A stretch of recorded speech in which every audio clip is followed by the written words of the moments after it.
Well, if somehow I can come here and just, I see the hand going right to clamp. Now clamp your hands. I just put my hand right between. Now from here, I can very easily take the guy's arm every time I want. So when you commit yourself on armbar, you should be committing yourself over here too. Because now when you try to clamp his hand to defend it, when you try to grab something, you give your own hand. Let the guy grab your own hand there. From here like that, I can always take this out. But if I let him clamp the hands first, now I have to break this. You can still do it, you can still break it, but it's a lot more work if I premeditate, if I prevent this kind of move. So that means, now we're in the back over here, and I'm trying to attack my opponent. I see two hands. I already prevent one. Anytime I'm going here, I'm always looking for this hand here. I always look for, and when you grab the hand, you got a couple of tricks you can do here. You can always go a little bit farther and grab, you don't want to grab fingers, but you're going to grab the hand where the fingers are. I'm going to use my little grip like this. I'm going to put the little four fingers. I want to grab this little bone that connects to the little pinky. Right there. Because now if you try to bring your hand back to you, to a neck, I can't maintain this, it's so tough. And I instead grab like this, I turn my wrist. So if you try to bring the wrist towards me, towards the neck, it's just a piece of bone that's holding it. It's almost like I'm doing this. And you try to go to defend. And that's very difficult to defend. So when you grab here. Now you try to come towards your neck, you roll this way. So I put the bone right inside it, right there. You hold it. Now I got a chance to go here. When I start going here, what happened? He grabs. When he grabs here, I should keep doing this towards me first. Come towards you first. When it happens, you pop your leg out, keep it going, catch it. When you catch, what is out here? It's all the time, because if you decide to go up, I'm stopping you. My arm, he's already stopping the shoulder. Now I go right, put my thumb inside, grab around it. Look how the lapel is ready. If you get your habit, look how the lapel is ready. So even like the lapels like this, when you go inside, you go farther enough. Now when I grab, look at that. I can still have the four fingers, but I'm willing to lose those two little ones for this choke here. Now when this happens here, and I see that you grab, you see now there's nowhere to grab. There's no lapel, you have no hands now. Now it's worth for me to apply the choke, so what I'm going to do, I'm going to drive my shoulder right there. And I'm going to choke like this. Very smooth, very light, no power. If you squeeze hard, very light, huh? Now look at the power. If I'm going to put a power here, look what's going to happen if I do this. Now look at me right now. Anytime I do this, there's a chance to escape. So if I grab here, and automatically start putting power, look at the chance to escape. His arm's there.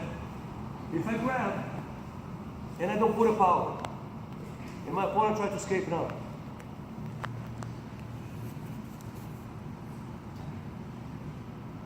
That's how you want to use jiu-jitsu. This way, I can try to use submission. I can try to use offense technique against my opponent who tried to use jiu-jitsu against me. But because I'm not squeezing, I'm not committed so much with the power, he cannot hitchhike on my moves. That makes sense? Remember, jiu-jitsu is all about hitchhiking. Somebody tried to toss you there, instead of the guy go there, you hitchhike here.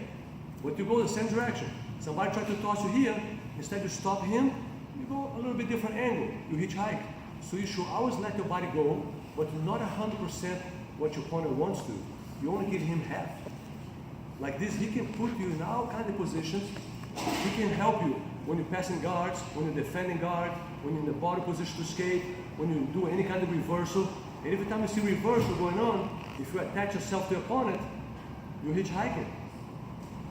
It's a very smart way to do jiu-jitsu, and the key is a smart way to do jiu-jitsu for the long run. Because the older you're going to get, the more you're going to pay attention about this. Because when you get older, you kind of get a little bit more, you don't get so more fit. You cannot compare it to 20 years old guys. When you're 50, 20 years old guys, if you're a 50 years old guy and you try to compare to 20 years old guys, eventually you're going to gas out first. The guy's going to die first here. So the key is for this guy here, 50 years old, not spend energy, make the 20 years old guy spend a whole bunch of energy with move. He's going to go nowhere. He's going to go nowhere. Pretty soon, we're equal here. Now we can start to fight a little bit more. So you never try to put yourself here. You always try to bring your opponent out here. And the way to do this is in a friendly match and full of tricks. full of baits. When you train against somebody, you should be slippery as can be. Somebody try to hold you, you're slippery. Instead give your body square. The guy try to hold you, you kind of relax and try to unwind, try to undo. That's the key for us to start doing jiu-jitsu. For attacks to work really good in jiu-jitsu, we need to think about that. Premeditate the defense. Kind of make sense? Now you guys want to try a couple more times. Anybody has any trouble about the choke here? Everybody was a believer about this stuff here? You know there? If you guys are believing the 2 fingers instead of 4, bring it on, brother.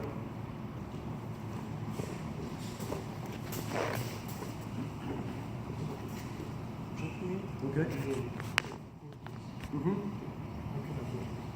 The grip? Somebody tends to. So I'm trying to choke here, but you got your both hands there. So I'm trying to choke like this, and you got your both hands there.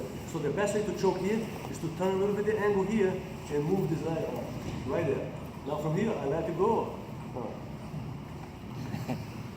So one more time with that. If I'm like this, I sit, you grab right there. Let's imagine I can hold like this first. So I'm like that, and you grab the collar. Now I try to choke here. That's it. So what I have to do, I have to, instead, if I'm like this, on this side there, I cannot do nothing here. I want to loosen up my grip to go deeper, so I have to turn the angle up. Now, that makes sense? So that's another good question here. If you see somebody, this is my pleasure. You see somebody doing this is a good defensive, because what they do, they just grab the lapel, and they hold down there, and because the hands already compromising the lapel, you cannot pull it.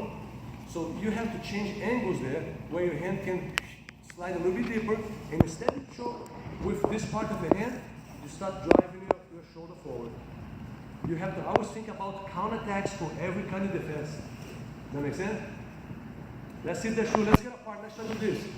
Anybody here know? Anybody?